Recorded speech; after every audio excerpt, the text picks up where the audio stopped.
por ese mismo canal y por vamos a estar informando sobre las diferentes conferencias que vamos a tener mes con mes. Los webinars se quedan una vez al mes y el live show de Instagram se va quedando una vez a la semana. Y pues bueno, voy a comenzar a leer un poquito sobre el currículum del doctor Kenji, que nos hace favor de estar esta noche con nosotros. Y bueno, el doctor Kenji Osaya Tsusuri estudió la licenciatura en odontología en la Universidad Intercontinental. Él estudió la especialidad de periodoncia e implantología también en la Universidad Intercontinental con mención honorífica. Y bueno, a partir de ahí ha tenido diferentes cargos como profesor de posgrado y de pregrado en la Universidad Intercontinental. Es miembro de diferentes asociaciones. Y pues bueno, doctor, muchas gracias por acompañarnos. Y pues vamos a empezar puntuales por los que llegaron a tiempo. Claro que sí. Muchas gracias, René, por la presentación. Vamos a compartir pantalla. Usted me confirma nada más. Esta vez estamos transmitiendo a través de Zoom. Entonces, pues bueno, vamos a probar qué tal nos va con este medio. Estamos estrenando Zoom ahora. Muy bien. Listo, pues Doc, lo dejo. Cualquier cosa sigo aquí para lo que necesite. Perfecto, muchas gracias, René. Pues primero, muchas gracias. Darle la bienvenida a todos los que nos están viendo. Gracias por acompañarnos en el otro lado del cable. Muchas gracias a todo el equipo del otro lado del cable por la invitación, principalmente al doctor José Cedillo Félix y al doctor René Rodríguez, que nos hizo ahorita la presentación y que va a estar con nosotros en la práctica de hoy. El tema que escogí para este día es hablar un poquito de lo que hago yo en mi práctica diaria. Yo soy periodoncista aquí en la Ciudad de México. Mi práctica profesional está enfocada solamente al área periodontal. No realizamos en el consultorio dental, ni mi socio, el doctor Alejandro González Blanco, ni yo, ningún otro tipo de tratamiento. Todo se maneja con otros especialistas que lo referimos con ellos. Y nosotros nos encargamos de toda la parte periodontal, desde las fases de preparación, fases 1 de higiene, fases quirúrgicas, fases de mantenimiento. Entonces, el tema que vamos a hablar hoy es la importancia de esta terapia periodontal en el tratamiento multidisciplinario del sistema dentista. ¿Qué tan importante es ahora que el odontólogo forme equipos de trabajo con especialistas que tengan su misma filosofía de trabajo? Esto es muy, muy importante, ya que la odontología en general, en todas sus ramas, endodoncia, ortodoncia, prostodoncia, odontopediatría, han evolucionado mucho tanto en técnicas como en tratamientos instrumental y materiales. Entonces, es muy difícil que una sola persona pueda tratar, como les decía hace años, que un dentista puede englobar varias áreas. Ya es muy, muy difícil, entonces es mejor enfocarnos al área en la cual nos especializamos y trabajarlo todo con un equipo que tenga la misma filosofía de trabajo. ¿Por qué la misma filosofía de trabajo? Porque es importante que se entienda qué es lo que buscamos en los tratamientos de los pacientes. Siempre buscar la mejor opción para cada uno de ellos, no que sea la misma siempre. Cada tratamiento es diferente para cada paciente, aunque se haga la misma técnica. Entonces es importante que este equipo de trabajo tenga esa misma filosofía. Un ejemplo de esto es lo que desde hace años estamos intentando involucrar a los estudiantes en las universidades, en los posgrados, de que la filosofía anterior de hace años era le duele el diente al paciente, le quitamos el diente y nos quitamos el problema. Luego la filosofía fue mucho, vamos a tratar de mantener los dientes lo más que podamos. Y claro, vamos a tratar de mantener lo que es propio del paciente, la naturaleza, lo biológicamente natural. Pero, ¿qué pasa con esos dientes que tenían un problema periodontal severo, que lo estuvieron manteniendo y manteniendo por años? Se fue perdiendo cada vez más hueso. Entonces, cuando se terminaba por perder ese diente, ya no había mucho hueso para ofrecerles muchas alternativas a los pacientes. Entonces, ahora la filosofía que tratamos de inculcar ahora es mantener el hueso del paciente. Si el hueso del paciente está bien o se mantiene bien, saludable, como en arquitectura, podemos mantener los dientes del paciente. Si por alguna razón se llega a perder alguno de estos dientes, bueno, tenemos hueso para ofrecerle muchas alternativas a los pacientes. Entonces, lo que vamos a tratar de ver es cómo este tratamiento odontológico integral que estamos buscando actualmente, multidisciplinario puede englobarse y qué tan importante es la terapia periodontal para englobarlos a todos ellos, ya que somos los que vemos todos los tejidos que están alrededor de estos dientes. Es muy importante que entendamos que la evolución de la tecnología, los avances en la ciencia, la genética, en la regeneración, el desarrollo de materiales ha evolucionado mucho. Pero desde mi punto de vista, lo que sigue siendo básico es que para poder utilizar todas esas técnicas, todos esos materiales, es que nosotros seamos capaces de realizar un adecuado diagnóstico. Si nosotros podemos ser capaces de tener el conocimiento de realizar un buen diagnóstico, podemos crear un adecuado plan de tratamiento para cada paciente. Entonces, tenemos que hacer un buen diagnóstico, tanto una buena relación con el paciente, buena comunicación con él, buena comunicación con el equipo de trabajo. Depende de la edad que tengan estos pacientes, es como nos vamos a comunicar con ellos y siempre educar al paciente. El paciente, lamentablemente, hasta la fecha, hay muchos que todavía no entienden la importancia del hilo dental, no entienden la importancia del cepillado dental, de una buena técnica de cepillado dental, de cambiar sus cepillos antes de que estos ya no funcionen. Entonces, todo esto es nuestra responsabilidad, ser capaces de educar a los pacientes cada vez que van a nuestra clínica para tratar.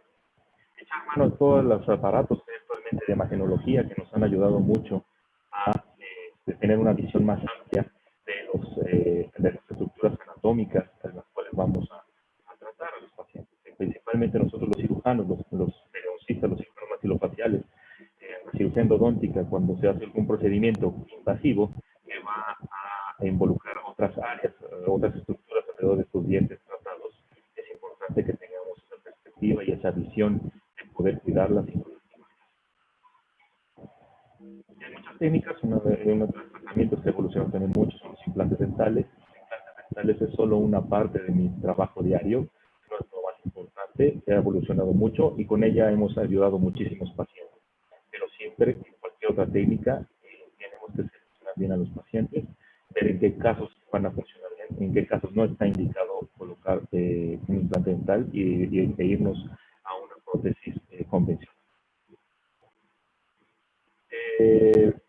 Conocer bien la anatomía, las estructuras que hay alrededor de estos dientes, cómo el periodonto se puede ver afectado por algún problema endodóntico, por ejemplo, o de caries dental, o alguna infección endodóntica o periodontal, cómo puede lastimar los tejidos periodontal.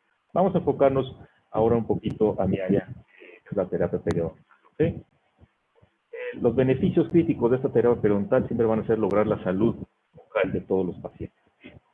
Tanto educarlos, tanto conseguir obtenerla, tener una buena salud bucal y educar al paciente para que pueda mantener una buena salud bucal y que entienda que, por ejemplo, una infección periodontal, aunque la curemos esa infección, si no se cuidan, pueden adquirir una nueva posteriormente. Siempre van a ser susceptibles a que puedan tener una nueva infección. Al final de los casos y del éxito de la salud que logramos en estos pacientes, que sea una salud a largo plazo, que tengan las armas y el conocimiento para hacer una buena higiene oral en casa. Yo como cirujano, crear un ambiente mucogingival adecuado, no vamos a dejar ningún hueco o escalón o espícula que dificulte la higiene o que lastima al paciente. Y siempre lograr que el paciente funcione adecuadamente y esté cómodo. También que se vea bien y que esté satisfecho con el trabajo que les realizamos. Entonces, por eso es importante la comunicación con ellos. Las fases de tratamiento ya muchos las conocen, son tres principalmente, que es una fase 1 o terapia no quirúrgica, que a veces está mal confundida, creen que en esta fase nada más son puras limpiezas o profilaxis. En esta fase, además de eso, debemos de hacer, y si es necesario en el paciente, un raspado de rizador auricular, debemos de hacer un ajuste oclusal inicial, si tenemos algún diente en algún traumatismo oclusal, debemos de quitar todas las cavidades abiertas mediante operatoria dental, debemos de remover todas las prótesis mal ajustadas, no selladas, mal contorneadas, que el paciente no pueda limpiar por adecuados profesionales y estabilizar al paciente en esta primera etapa. Y educarlos en todos los cuidados que deben de tener en casa en cuanto a higiene oral. Reevaluar el caso y después ver si es necesario pasar una terapia quirúrgica, donde tenemos un abanico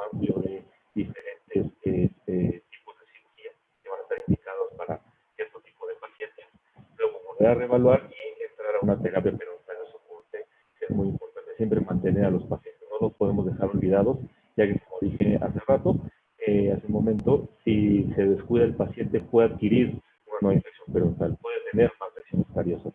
Entonces debemos de tener un cuidado periódico de sus pacientes, que va a depender, bueno, de su capacidad para mantener una buena higiene bucal, su susceptibilidad, porque ya sabemos que, por ejemplo, la infección periodontal tiene un factor genético, un factor de herencia que los hace susceptibles a tener este tipo de infección periodontal.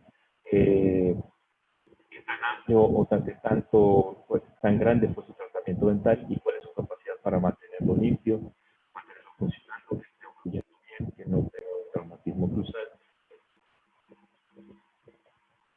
Vamos a enfocar en esta parte que es bien importante, pues lo que más se ve es la tarjeta de presentación de la sonrisa, ese sextante anterior, esos 12 dientes en la parte de enfrente. El paciente va a enseñar cuando habla, cuando tiene los brazos en reposo, cuando sonríe. Entonces es bien importante porque es lo primero que los pacientes ven y lo que las personas a su alrededor van a ver. Tenemos, como ustedes saben, diferentes tipos de sonrisas. ¿Okay? Vamos a tener pacientes que van a enseñar dientes superiores e inferiores. Vamos a tener pacientes que enseñan al momento de sonreír una sonrisa amplia, poca encía o nada de encía. Hay pacientes que van a tener lleno toda la cavidad de la sonrisa con dientes y encía. Algunos no la van a llenar y van a tener espacios negros o triángulos negros hacia las comisuras, hacia las partes laterales de la sonrisa. Algunos pacientes enseñan solamente los dientes superiores al sonreír y el borde incisal cómo debe de seguir la forma o el contorno del labio inferior.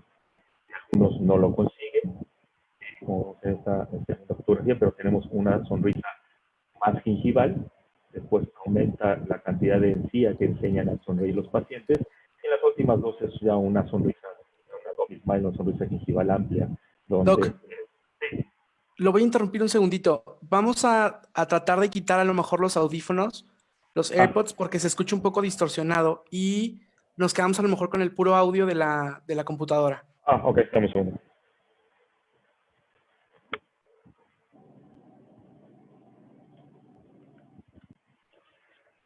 ¿Me escuchan bien? A ver, creo que se escucha un poco mejor. ¿No sé si me escuchan? Creo que sí. Vamos a seguir y si no, ahorita le doy la instrucción. Gracias. Okay, ¿qué dices? Ok, entonces decíamos que es una sonrisa gingival muy amplia, que va a ahí vamos a tener que diagnosticar bien si puede pasar a una cirugía oral o ya tenemos que remitirlo a una cirugía, a un cirujano maxilofacial. ¿Qué pasa en la enfermedad periodontal? Bueno, que hay crecimiento bacteriano en la boca de los pacientes que van a provocar una infección que va a destruir los tejidos periodontales, los tejidos alrededor de los dientes. Podemos ver ya pacientes como la fotografía o la imagen del lado izquierdo, donde vemos un colapso papilar, un achatamiento de papilas con espacios negros entre los dientes, recesiones gingivales, exposición de cuerpo radicular, una arquitectura gingival irregular y muchos depósitos por cálculo de diferente tiempo, porque vemos cálculo, por ejemplo, más claro de menos tiempo, más oscuro de más tiempo o más adherido. Entonces, son casos que nunca tuvieron un adecuado control de higiene. ¿Por qué suponemos que un paciente puede llegar tanto a dejarse así? Pues porque no les duele. Le llamamos, sobre todo en la periodontitis crónica, que antes se le conocía del adulto, es una infección que en sus estadios iniciales no duele. Entonces, muchos pacientes están mal acostumbrados a que si no les duele, no acuden a un médico. Entonces, como esto no duele, van hasta que tengan algún dolor y muchas veces si el paciente es fumador, como este es el caso, pues tampoco sangran, ¿no? Entonces, no hay nada que les avise que tiene este problema. A diferencia de esta paciente que acude a la clínica porque ya perdió, se le acaba de caer el central superior. Entonces ya hay un factor en ese sextante anterior que le está provocando una alteración en su estética y entonces ya quiere tratamiento, pero no es capaz de entender que tiene una infección periodontal que está destruyendo los tejidos alrededor de este diente y, y bueno, hay que educar a los pacientes, hacerles ver que el problema no nada más está en ese central, sino que en toda su boca tenemos lesiones cariosas arrestadas, un gran atrapamiento de placa y cálculo, manchas de nicotina, retracciones gingivales y destrucción periodontal severa. Pacientes como este paciente es un paciente que obviamente tiene un atrapamiento severo de cálculo. Siempre decimos que este paciente se despierta en la mañana, se voltea, le da un beso a su esposa, se va al baño y se lava los dientes, porque todos los pacientes se lavan los dientes cuando se despiertan. Después baja a desayunar, besa a sus hijos, desayuna con ellos, después sube, se vuelve a lavar los dientes, se alista para ir al trabajo y vuelve a despedirse de sus hijos y de su esposa. Obviamente, esta es la razón por la que podemos encontrar a alguien así, que puede dejarse con una cantidad enorme de cálculo, porque no hay dolor y no hay, en este caso tampoco le afectaba la estética en su manera de verse de este paciente, aunque fuera en el sextante anterior. Entonces es bien importante respetar todos estos espacios biológicos, estos tejidos periodontales, porque si no los respetamos pueden irritar o destruir a los tejidos periodontales. ¿Cuál es el caso de la imagen de arriba del lado izquierdo? Llega el paciente así a alguna clínica, ven que tiene una zona eritematosa, edematosa en la parte superior alrededor de estas coronas que le acaban de hacer. Entonces dicen, aquí el error fue que no cerraron el espacio interproximal, se empaca el alimento, entonces esto está provocando el problema periodontal. Sin tomar una buena radiografía, sin sondear. Entonces lo que hacen es cerrar el espacio interproximal y ahora el caso está peor.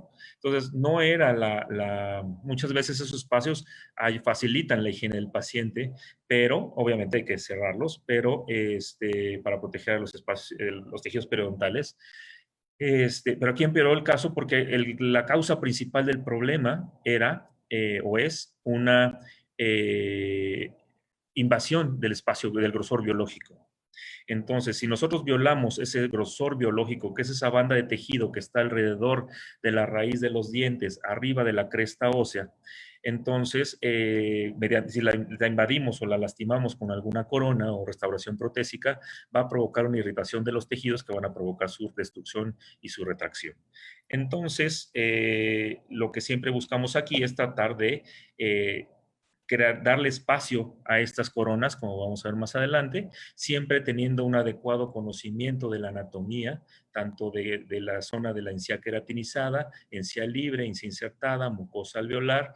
El grosor biológico se encuentra aquí, exactamente arriba de la cresta ósea, debajo del surco gingival. Es un ancho de tejido que va a estar alrededor de la raíz y que va a proteger al hueso, pero que si nosotros invadimos ese espacio, automáticamente el cuerpo va a crear otros 2 o 3 milímetros hacia abajo para tratar de proteger a los tejidos. Entonces es por eso que hay siempre una retracción. Entonces lo que vamos a intentar hacer, bueno, lo que debemos de hacer más bien es un alargamiento de corona en donde le creamos al protesista unos contornos adecuados y un espacio adecuado para que pueda él sellar sus márgenes, crear unos buenos márgenes y sellarlos adecuadamente y tener un buen contorno de las coronas, logrando con esto una mejor adaptación de los tejidos y una más fácil higiene por parte del paciente, como lo vemos aquí. Entonces, esto es lo importante de conocer la anatomía, las estructuras sobre las cuales vamos a trabajar y respetar, que debemos de respetar todas estas características anatómicas alrededor de los dientes. Muchas veces siempre era la batalla con el protesista, con los protesistas, de que decían, es que cómo quieren que escondamos o hagamos márgenes estéticos si no podemos entrar al surco. No, sí pueden entrar al surco. Lo que pasa es que si no sondean, no saben con qué surco cuentan. Entonces, el problema es entrar hasta el grosor biológico, hasta esa banda de tejido. Si no tienen un surco con suficiente espacio, hay que crearlo, como es este caso. Entonces, hace un alargamiento, se le crea ese espacio o para el surco gingival, donde puedan esconder márgenes, sellar adecuadamente sus coronas debajo de la encía, pero ahí de todas maneras están respetando el grosor biológico, por eso no hay irritación de los tejidos. No se vale, ya no podemos pensar en un sextante anterior donde dejemos restauraciones como estas.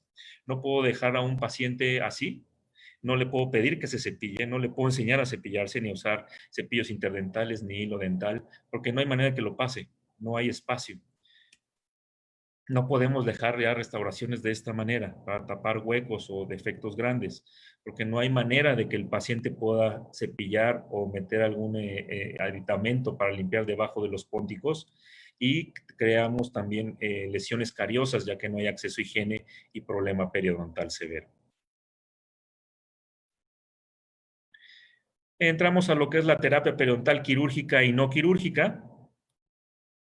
Todo está avalado en todos los artículos que han hablado del raspado, la importancia del raspado del alisado radicular, la importancia de pasar ya a una cirugía por colgajo abierto, donde son los casos que pueden ser tratados con puro raspado del alisado radicular, donde ya es necesario entrar a una cirugía por colgajo.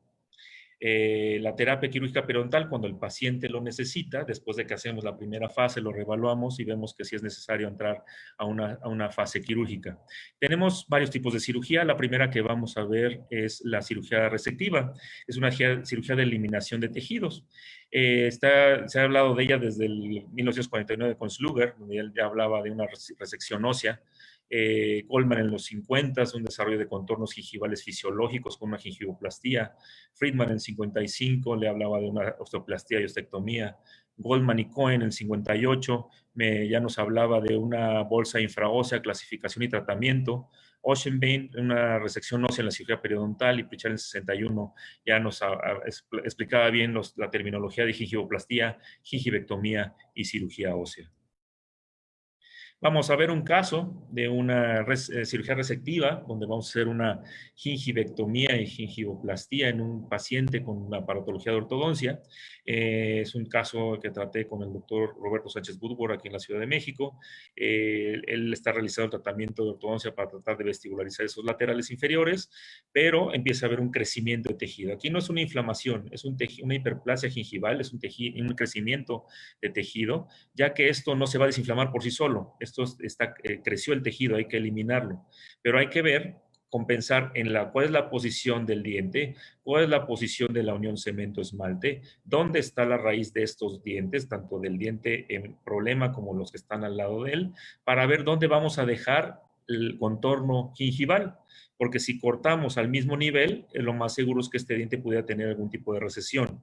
Entonces hay que calcular bien mediante buenas radiografías, sondeo, y siempre detectar la causa del crecimiento. Siempre va a haber una causa. En este caso, no hubo buena higiene por parte del paciente y hay atrapamiento de placa y cálculo en la zona vestibular. Por eso la irritación del cálculo y el atrapamiento de bacterias provocó un crecimiento de la encía.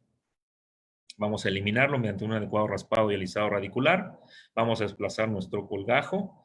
Vamos a hacer un corte del tejido crecido, de la hiperplasia gingival, pero como ven lo vamos a dejar más coronal que los dientes adyacentes, ya que este diente todavía tiene que desplazarse vestibularmente, entonces ese tejido todavía va a bajar un poco y se va a mantener en posición sin crearle una recesión a ese diente ni a los dientes adyacentes. Y dejándole, obviamente, encía queratinizada. Y así es el aspecto final de la cirugía. De los dos lados, lo tenía en ambos lados, por la misma causa. Y el doctor Sánchez Woodward puede continuar con su tratamiento. Bien importante, educar al paciente en cuidado de higiene oral. Otro caso en sextante anterior está en la zona superior.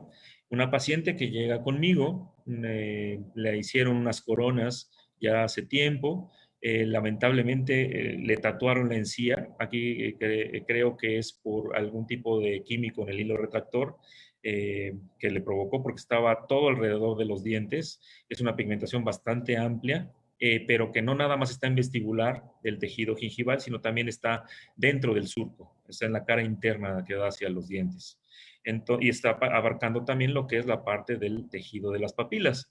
Entonces, este caso lo vi junto con el doctor Enrique Okuma, Entonces planeamos nosotros qué hacer con esta paciente, tomamos imágenes de sonrisa y ya es libre de labios, vemos cómo sonríe la paciente. La paciente la obligamos a reír un poquito forzado porque no le daba pena sonreír y enseñar sus dientes de esa manera.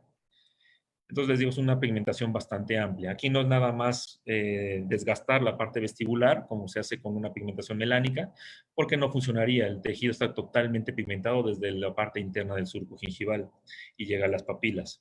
Entonces aquí nos valimos de que si ustedes ven la altura de sus caninos con respecto a laterales y centrales, los laterales y centrales son más chaparritos que los caninos. Entonces eso nos da la oportunidad de poder alargar un poquito esos dos centrales, tratando de eliminar lo más que podamos de ese tejido pigmentado para que tenga una sonrisa más armónica, unos dientes un poquito más armónicos con su sonrisa, como lo ven aquí. El labio también se eleva, entonces al dejar un contorno dental más amplio o más alto, entonces podemos nosotros eliminar esa pigmentación y resolver el problema estético de la paciente. Aquí vemos cómo vamos haciendo los cortes. Aquí ven la parte interna del surco al cortar ese tejido pigmentado. Vemos cómo está la pigmentación hasta la parte interna del surco. Desplazamos entonces, ya que hicimos los cortes iniciales o el contorno que queremos, nuestro colgajo a grosor total, tenemos acceso a la cresta ósea y vamos a empezar a hacer una osteoplastía, una ostectomía para dar un contorno óseo adecuado, que pueda seguir el contorno gingival. Vemos la sutura del caso. Siempre le avisamos a los pacientes que pasan por una cirugía de este tipo que las coronas se van a ver cortas, que no vaya a tener ningún evento importante después de la cirugía, porque sí se van a ver un poquito extraños en los siguientes días hasta que el protesista pueda cambiar esto por provisionales, como lo hizo aquí el doctor Okuma.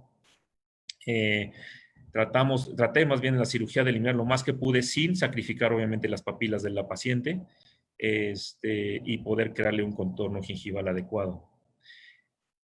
Siempre en la fase de provisionales debe de cuidar que un buen pulido, un buen sellado y educar a los pacientes a cuidar sus provisionales. Si ellos cuidan bien sus provisionales, van a cuidar bien las restauraciones definitivas como las vemos aquí. Esta es la restauración definitiva de la paciente.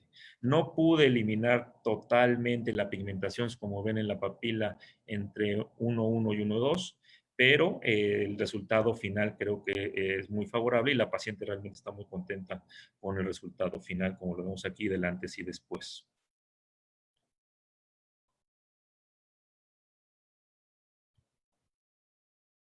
Vamos a ver otro caso de alargamiento de corona clínica. Una paciente, este caso lo vi con el doctor Alejandro Ash, aquí también en la Ciudad de México, en donde vemos unos dientes con un esmalte muy desgastado, vemos una arquitectura gingival irregular, algunos dientes más altos que otros, el desgaste tanto en la parte superior como inferior, y obviamente a la paciente no le gusta su sonrisa. Vemos un acercamiento de la zona, entonces vamos a planear cómo hacer, vemos un desgaste incisal importante debido a la mala oclusión también de la paciente. Vemos la cantidad de encía queratinizada con la que contamos, el contorno gingival, la presencia o no de papilas, la presencia de recesiones gingivales. Y el doctor Ash, en este caso, nos hace, en base a su cerrado diagnóstico, nos fabrica un mock-up. El mock-up es como si fueran unas carillas de acrílico que se colocan sobre los dientes de la paciente. Esto nos ayuda tanto a que el paciente o la paciente vea el resultado que queremos lograr, pueda autorizar el tratamiento y a mí como cirujano lo utilizo al momento de la cirugía para saber qué tipo de contorno dental quiere utilizar el protesista.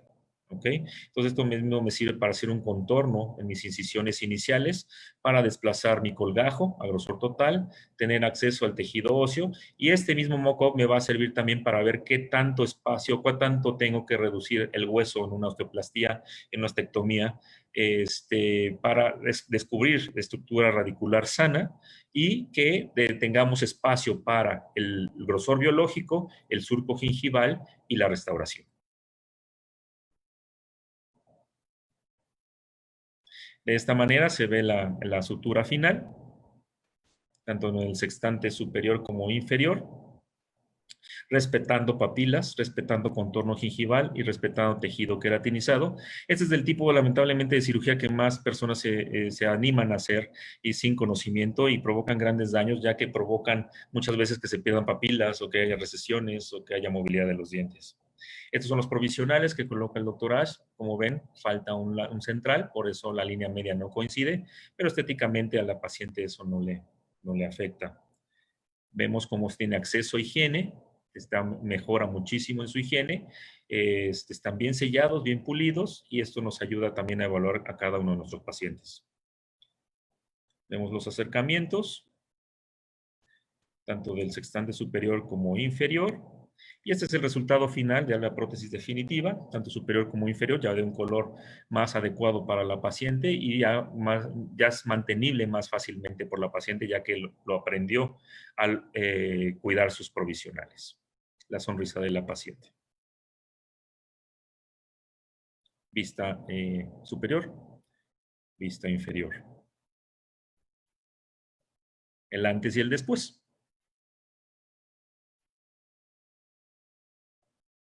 Ahora ya vimos cómo hacer un alargamiento. Ahorita vamos a ver un poquito de cirugía mucogingival. Vamos a hablar de qué pasa con esos dientes que están teniendo una retracción gingival o pérdida del tejido queratinizado, exposición radicular. Viene desde estudios de la Academia Americana de Periodoncia en el 96, donde ya nos habla una corrección quirúrgica y no quirúrgica de defectos en morfología, posición y cantidad de tejido blando y hueso subyacente. Miller en el 88 ya acuña el término de cirugía plástica periodontal. Y vamos a ver un caso. En este caso es una recesión en un central inferior. Aquí lo que vemos es ya desgaste del cuerpo radicular, muy enfocado a un área. Esto era por un hábito de la paciente de morder objetos. Entonces siempre hay que detectar la causa para que no vuelva a suceder, porque aunque cubramos, aunque creemos nueva encía, si el paciente sigue teniendo los mismos malos hábitos, lo va a volver a provocar. Entonces vemos que todavía tiene algo de encía queratinizada, un desgaste importante en este central. Aquí vamos a utilizar un injerto de tejido conectivo subepitelial. Vamos a tomarlo de la parte interna del paladar. Esta es la gran diferencia con el injerto gingival libre, que se toma todo el rectángulo de paladar, que daba una herida amplia en el paladar que tardaba mucho en cicatrizar y que sí es molesta para el paciente. Tenemos que siempre proteger con algún tipo de apósito, pero en este caso se queda todo el epitelio del paladar, se saca nada más el relleno de tejido conectivo y se extrae y se sutura el paladar. Ya que obtenemos el tejido, lo recortamos, lo adaptamos, realizamos un adecuado raspado y alisado radicular de la superficie radicular, adaptamos el injerto, lo suturamos y suturamos el paladar, como les dije, queda suturado y cicatriza por primera intención, y desplazamos nuestro colgajo coronalmente para que tenga una nutrición doble este injerto, del lecho receptor que está debajo de él y del colgajo que estamos colocando encima de él. Entonces tiene más posibilidades de sobrevivencia. Este es el tipo de cirugía más difíciles, que requieren mayor habilidad, que son de las que más me gustan realizar, y siempre le avisamos a los pacientes que es como un patito feo la cirugía. Al principio se va a ver abultado, se puede crear una película blanca, que es un tipo de costra que se forma por la humedad de la saliva, pero que después va a ir cicatrizando y va a irse adaptando el tejido de manera adecuada. Si llegamos a obtener tejido de más, que bueno, es mejor tener de más y quitarlo, recontornearlo después, que no tener y crearlo. El antes y el después, como vemos aquí. Otro tipo de recesión en un canino superior. Vamos a hacer un colgajo desplazado de grosor parcial. Raspamos y alisamos toda la superficie expuesta, ya que todo lo expuesto a cavidad bucal está contaminado. Vemos qué tanto tejido podemos obtener de nuestro paladar, de nuestra bóveda palatina. Y obtenemos nuestro injerto, lo adaptamos, lo recortamos, lo suturamos alrededor de la superficie radicular que queremos cubrir. Y después desplazamos nuestro colgajo coronalmente y lo suturamos. Debe de mantenerse libre de tensión para que pueda sobrevivir, ya que no, toda tensión provoca isquemia, y lo que queremos ahí que haya es sangre, que se nutra el injerto. Como vemos de esta manera. Aquí se forma hueso, no se forma hueso, se crea un epitelio largo de unión, se adhieren las células del tejido conectivo sobre la superficie radicular limpia y se sella, si hay un sello biológico. Si sondeo con cuidado, no detecto una bolsa. Pero si el paciente no le enseñamos a cuidar estas zonas operadas, entonces sí puede crearse una bolsa. Entonces es importante que el paciente entienda que aquí no estamos creando hueso, estamos creando más tejido gingival queratinizado. Otro caso, aquí vamos a utilizar, después de desplazar nuestro colgajo grosor parcial, una matriz dérmica acelular, que es el tejido que estamos utilizando actualmente. Es una matriz dérmica humana que pasa por muchos procesos de esterilización, de cuidados, y que nos está dando excelentes resultados, muy parecidos a los del propio paciente, el tejido propio del paladar del paciente. Como les decía, se ve abultado a la primera semana, pero después obtenemos un tejido de buena calidad, estable, y que va a ir cicatrizando y protegiendo esa superficie radicular. Actualmente también, ya yéndonos un poquito a la cirugía o a los tratamientos poco invasivos, utilizo una técnica para tratar recesiones únicas o recesiones múltiples sin desplazar un colgajo, utilizando la técnica del doctor Pat Allen, que es creando un túnel sin desplazar las papilas y crear un espacio que nos permita desplazar la encía coronalmente sin desplazar nunca un colgajo, como lo vemos aquí. El injerto, en este caso una matriz dérmica celular como la que vieron hace un momento, después de que se crea el túnel, lo vamos a ir desplazando, metiendo debajo de ese túnel, lo vamos a suturar y vamos a suturar la encía ya que está libre encima de esta matriz dérmica celular. Y aquí utilizo sutura y estoy reforzando con algo de cianocrilato quirúrgico. Entonces ya es una cirugía menos invasiva, que no tocamos papilas, no hay desplazamiento de colgajo, la cresta ósea se mantiene de mejor manera y tenemos un poquito más de control también durante la cicatrización. Terapia con implantes dentales es otro tipo de técnica en la fase quirúrgica. Un implante inmediato, sabemos que un diente se va a extraer debido a una fractura. Sabemos que hay buen hueso en nuestro diagnóstico, ya tomar imágenes, radiografías, tomografías, ver que estamos en buena posibilidad de colocar inmediatamente un implante dental.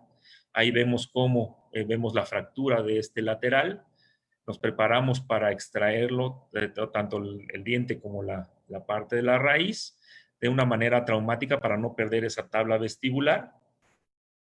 Y sabemos que el contorno del implante va a ser cilíndrico mediante el contorno del diente que es más triangular. Entonces siempre va a haber un espacio que debemos nosotros de hablar con el paciente, que vamos a necesitar colocar algún tipo de material de regenerativo, en este caso un injerto de hueso, para compensar ese espacio, evitar el colapso y que se mantenga un adecuado contorno vestibular. Aquí sobre rellenamos el defecto con un injerto de hueso. Llegamos a la cirugía de segunda fase, se expone el implante y el rehabilitador, en este caso el doctor Ramón Braojos, nos fabrica una corona definitiva. Otro caso, la paciente en este caso va a perder lamentablemente sus dos centrales por fractura y por desgaste radicular. Tiene raíces muy cortitas. Y obviamente cuando ya no dejamos a nadie sin dientes, nos ponemos de acuerdo siempre con el protesista para tener listos provisionales. En este caso vamos a colocar implantes, colocar implantes inmediatos y colocar una provisionalización inmediata. Esto lo hice junto con el doctor Eduardo Ortega. Vemos la vista incisal para el contorno vestibular. Aquí vamos a hacer una cirugía de colocación de implantes sin colgajo, flapless. Este tipo de cirugía no se recomienda para alguien que vaya a empezar a la colocación de implantes. Requiere de mucha más conocimiento y habilidad. ¿Por qué? Porque si no pueden estar colocándolo en mala posición, o no ver dónde están trabajando. Aquí vemos una radiografía de estos dientes, como son unas raíces pequeñitas, ya una lesión periapical alrededor de esta raíz y algún tipo de fractura, fisura en el central del lado derecho. Vamos a pensar en colocar un implante inmediato, es lo que planeamos. Se quitamos las coronas que trae la paciente, se extraemos los dientes, limpiamos los alveolos y colocamos nuestros implantes dentales, logrando una fijación inicial y ya previo a la plática con la paciente para autorización del tratamiento, ella sabe que vamos a utilizar tanto un injerto de hueso como un material regenerativo para el tejido blando. Colocamos postes provisionales que se va la paciente y sale de nuestro consultorio, de mi consultorio, y se va al consultorio del doctor Ortega en el mismo momento para que le hagan sus provisionales. De esta manera. En este caso sellamos la parte del material óseo con un cianocrilato quirúrgico que lo mantiene hasta que coloque el doctor Ortega los provisionales, como se ve aquí, y que mantenga un sello en la parte de la regeneración también. Manteniendo los contornos, al no desplazar un colgajo, mantenemos el contorno de las papilas, que vemos que ya tiene una papila más chata, más amplia, pero que nos permite mantenerla sin desplazar un colgajo. Vemos la radiografía de los implantes y los provisionales que fabricó el doctor Ortega ya con la sonrisa de la paciente y estar satisfecha ahorita en la fase de provisionales. Ya más adelante haremos la fase de rehabilitación final. Otro caso, en este caso un caso del doctor Ricardo Mitrani, es un caso de una señora ya de edad avanzada, en donde tenemos una malposición severa en los sextante inferior anterior. La paciente no está interesada en implantes, pero sí quiere mejorar su estética. Al analizar el caso veo que hay una irregularidad gingival o de contorno de la arquitectura gingival. Vemos una recesión importante en esta parte anterior, que si hacemos una extracción, al no haber una tabla ósea vestibular, se va a colapsar el tejido. Aquí ya no tenemos nada de encía queratinizada, aquí muy poquita, entonces puede colapsar muy fácilmente este caso. Vamos a hacer la extracción atraumática o lo más atraumáticamente posible de estos dientes. Y nos preparamos, ya sabemos lo que vamos a hacer, previa tomografía, radiografía y sondeo. Sabemos que el hueso es muy delgado. El doctor Mitrani nos fabrica un provisional y una guía que utilizamos para no perdernos y saber qué tanta altura debemos de lograr y qué tanto en ancho. Vamos a regenerar con un injerto de hueso y aquí vamos a utilizar la matriz dérmica que vieron hace un momento para cubrir recesiones como material de membrana para contener al injerto, ya que no hay una tabla vestibular, y que nos sirva para crear también nueva encía, nuevo tejido queratinizado sobre la zona del injerto. La sutura siempre que debe de cerrar por primera intención. Siempre debemos tener adecuados diseños de la cirugía. El diseño es básico para el diseño de las incisiones, porque es lo que nos va a permitir poder cerrar de primera intención a todos los pacientes. Colocamos el provisional en el mismo momento y la paciente va a su etapa de cicatrización. El provisional y la guía que nos mandó Ricardo es hecho a base de su encerado diagnóstico. Ya posteriormente él empieza a labrar contornos mediante pónticos ovoides. Vemos la calidad del tejido que se forma, la altura del tejido que logramos mantener y formar. Los provisionales siempre deben de seguir las características de la estructura definitiva. Vemos la cementación de la prótesis definitiva y vemos el contorno logrado. Por la malposición de los dientes en un inicio, no caben los 4 incisivos, se colocaron solamente 3. Un caso también del doctor Mitrani, ya es una reconstrucción mucho más amplia. Es un paciente joven, muy buen paciente, que pasó lamentablemente por un tumor en la parte de la premaxila. Entonces eso le provocó gran destrucción, pérdida de dientes y recesiones importantes. Él pasó ya ahorita en esta etapa que llega conmigo, él ya está controlado. Él está ánimo de seguir con su tratamiento, y lo importante es que hacerle ver tanto a él como a sus papás el que va a requerir varios tratamientos de cirugía, varias cirugías. Casos tan extremos de este es muy difícil que quede en una sola cirugía, hay que ir reconstruyendo poco a poco, y él pasó por tratamiento, además del oncológico, pasó por un tratamiento de cámara hiperbárica. Es por eso que aunque mejoraron la cicatrización de los tejidos una vez que le retiraron la tumoración, no me quise arriesgar en hacer una cirugía muy amplia. Como ven, los laterales, los caninos tienen recesiones. No nos vamos a enfocar ahorita a las recesiones gingivales, nos vamos a enfocar solamente a la zona de la premaxila que vamos a reconstruir, que está muy colapsada por la pérdida de los dientes y la remoción quirúrgica de la tumoración. Tenemos que crear, aquí sí, tejido óseo si queremos colocar implantes, pero tenemos que crear tejido óseo y tejido gingival. Tenemos nosotros aquí cómo se va colocando el injerto de hueso, y se utiliza una membrana no reabsorbible fijada con pines de fijación. Esta membrana no es reabsorbible y tiene un alma de titanio que me permite mantener un contorno y mantener el espacio para el injerto. Aquí vemos la sutura del caso por primera intención, vemos ya un poquito más de volumen. Se remueve después de algunas semanas la membrana no reabsorbible. Vemos el tejido que se está formando, que todavía no es un hueso firme, no hay que lastimarlo, hay que tocarlo lo menos posible. Cerramos el caso. Y ya que cicatriza, vemos junto con Ricardo que todavía nos falta aumentar todavía más, porque es hacia la parte de enfrente.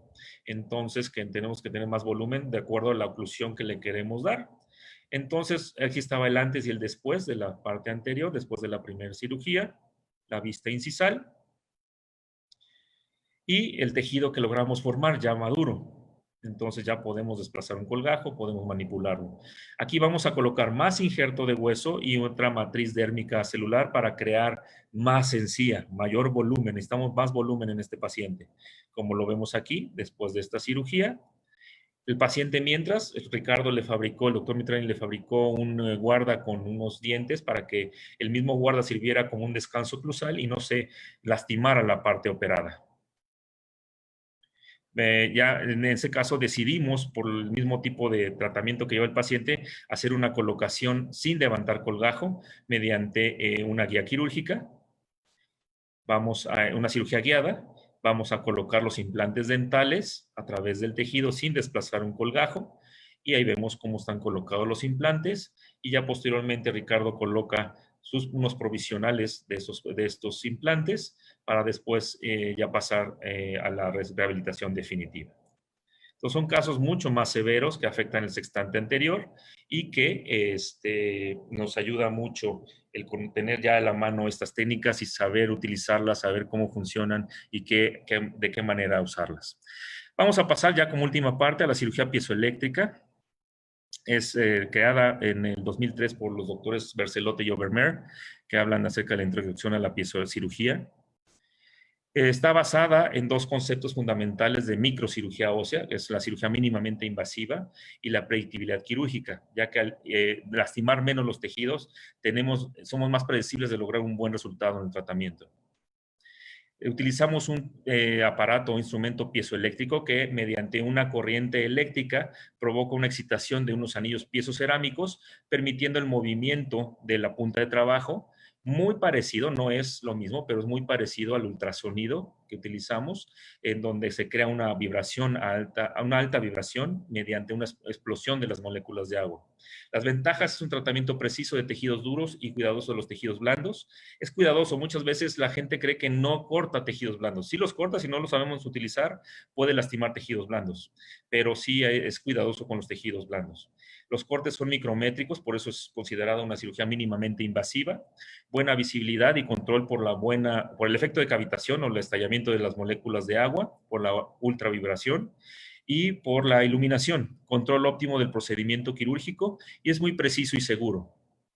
El instrumento tiene ventajas, es menos traumático, la vibración es más baja, es más silencioso, es menor desgaste de hueso, es más preciso, riesgo de dañar el tejido blando, La desventaja es que es menos rápido y que hay que saber realizar los movimientos porque si no se puede romper la punta de trabajo.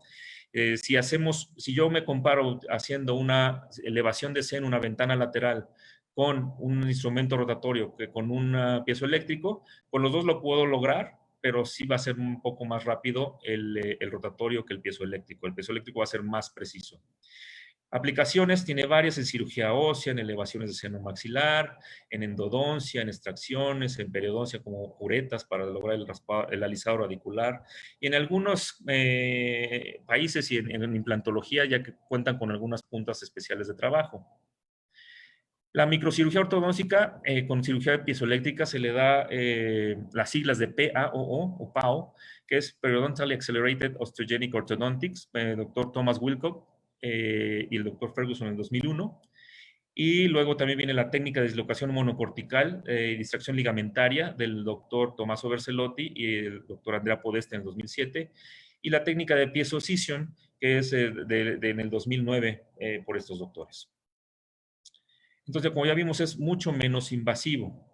Lo estamos utilizando mucho actualmente, yo lo estoy utilizando mucho actualmente en el tratamiento de ortodoncia.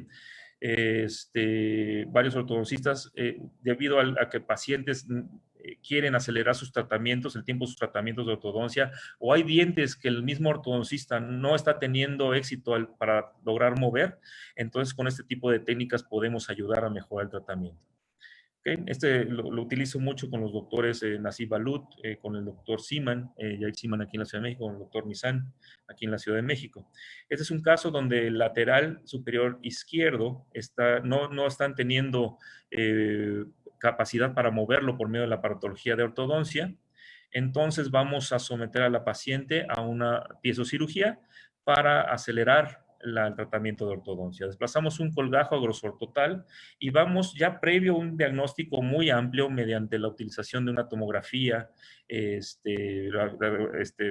ortopantomografías, radiografías periapicales, sabemos la posición y longitud de estas raíces y podemos hacer cortes longitudinales a lo largo de esas raíces y corte apical más o menos a 2 o 3 milímetros más allá del ápice, para no lastimarlo obviamente. Aquí no estoy creando bloques, aquí nada más estoy creando una herida en el hueso, un surco que está provocando en el cuerpo una respuesta inflamatoria, una respuesta de reparación que va a permitir que se facilite el movimiento de ortodoncia. Entonces no son bloques, no se mueven los dientes. Aquí vemos cómo se ve. Aquí el sangrado es el normal del paciente, es por el tipo de cavitación que tiene el instrumento, por las moléculas del agua. Y aquí vemos cómo funciona el instrumento. Hay que ir haciendo micromovimientos para ir insertando la punta de trabajo. La profundidad de estos cortes son aproximadamente unos 5 milímetros, sin dañar obviamente la estructura radicular.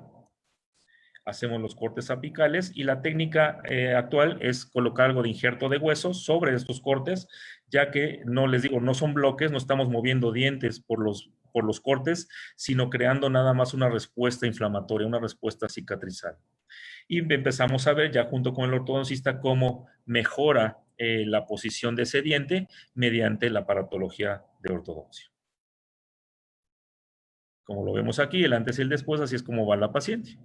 Estos son tratamientos que se ven beneficiados mediante estas técnicas. También hay una variación en la técnica que es, dependiendo del tipo de movimiento, que es sin levantar colgajo. Es menos invasiva, se hacen nada más unos cortes longitudinales, previa también localización de los ápices, de la posición de las raíces, y hacemos cortes mediante un instrumento de trabajo a través de la encía hasta el hueso. De esta manera. Entonces aquí no desplazamos un colgajo, solo hacemos los cortes. Las primeras incisiones en encías se hacen con un bisturí y luego se introduce la punta de trabajo para ir haciendo el corte en el hueso. Pero les repito, ya se detectó previamente dónde están las raíces, qué posición tienen, dónde están los ápices. Aquí en este tipo de técnica no se hace el corte apical ni se coloca injerto de hueso. Así se ve el paciente cuando se realiza la técnica, cicatriza muy fácilmente, no tiene molestia al paciente y es muy cómodo también. Entonces tenemos como conclusiones. Es una terapia enfocada a mantener la salud de los dientes y tejidos periodontales. Es muy importante prevenir los problemas y educar al paciente a mantener una buena higiene bucal o una buena salud bucal. Siempre educar al paciente con lo que el problema que tiene y cuál es la expectativa real de tratamiento que le vamos a dar. El diagnóstico óptimo y selección de la terapia adecuada para cada paciente, porque no todas las técnicas no son para todos los pacientes, y siempre debemos de estar bien capacitados y tener los equipos adecuados para realizar la técnica que vamos a realizar. No podemos nosotros esperar los mismos resultados que vemos en los estudios si no utilizamos ni los mismos materiales ni los mismos instrumentos. Los planes de tratamiento integral y multidisciplinarios que estén siempre enfocados a recuperar la función, la arquitectura, la estética, la comodidad y la higiene del paciente. Y siempre tener una comunicación adecuada con el equipo de trabajo y con el paciente mismo, y siempre instruir al paciente con las técnicas de salud, mantener su salud bucal.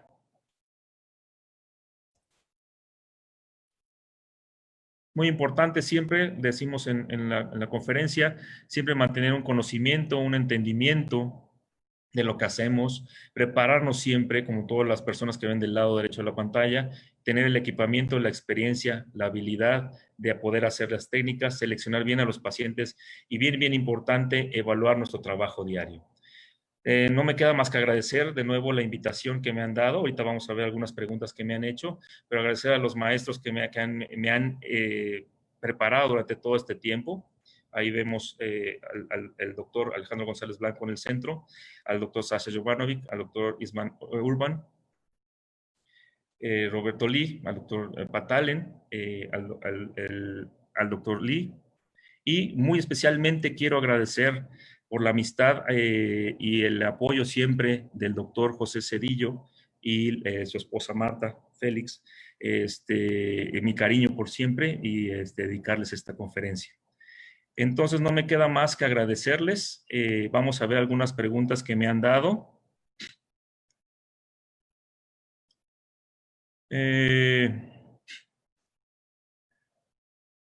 Cuando hacemos un injerto gingival libre, ¿qué recomienda para proteger el paladar mientras cicatriza? Bueno, se puede utilizar, yo utilizo dos cosas. Depende qué tan amplio fue la toma del injerto. Podemos llegar a utilizar algún tipo de apósito, pero sí llega a ser un poquito estorboso para el paciente, pero le protege bastante bien. O podemos fabricar un tipo de plaquita de acrílico, donde cual soportar el apósito quirúrgico. Y he llegado a utilizar también en tomas no tan amplias el mismo cianocrilato quirúrgico que uso, el cianocrilato que vieron morado, lo coloco por capas sobre la zona donadora del injerto y también me sirve como un tipo de apósito. Y este cianocrilato tiene la ventaja de que evita la penetración de bacterias. Otra pregunta, ¿qué marcas de dermis utilizo o recomiendo? Ahorita estoy utilizando mucho la matriz dérmica del laboratorio LiveNet Health. Es una matriz dérmica celular, está dando muy buenos resultados porque conozco el laboratorio, conozco las personas, conozco cómo están obteniendo los injertos y la calidad humana para obtenerlos, ya que son de donadores humanos. Y todo el tratamiento que pasan de esterilización y manipulación para tener un adecuado material, entonces es lo que más me convence de utilizar este tipo de matrices dérmicas.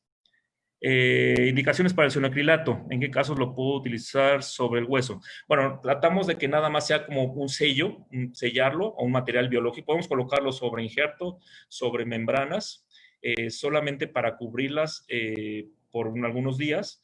En el caso de que vieron ahorita de los dos centrales, se sella el injerto de hueso, va con el protecista en el mismo momento, él fabrica los provisionales y el provisional ya sella aún más, protege más el injerto de hueso, entonces ahí nada más sirvió por algunas horas.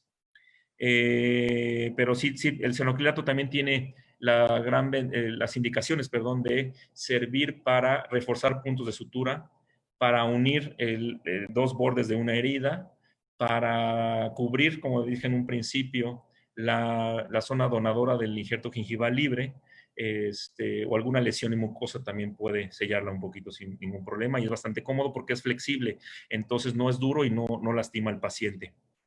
¿En qué situaciones la matriz dérmica puede sustituir al injerto de tejido conectivo?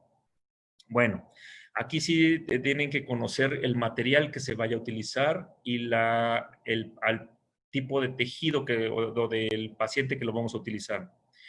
Depende del biotipo de tejido que tenga el paciente. Si es un biotipo grueso, realmente podemos utilizar uno u otro.